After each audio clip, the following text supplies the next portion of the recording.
You ask Tiger to solve. This deals with linear equations with one unknown. The final result is x equals -1. Let's solve it step by step. Simplify the expression. Group like terms.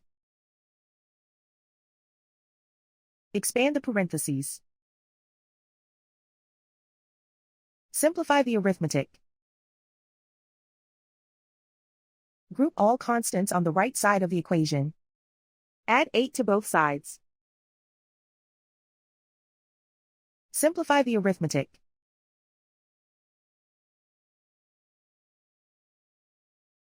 Isolate the x. Divide both sides by -8. Cancel out the negatives. Simplify the fraction. Move the negative sign from the denominator to the numerator. Simplify the fraction. And so the final result is x equals -1.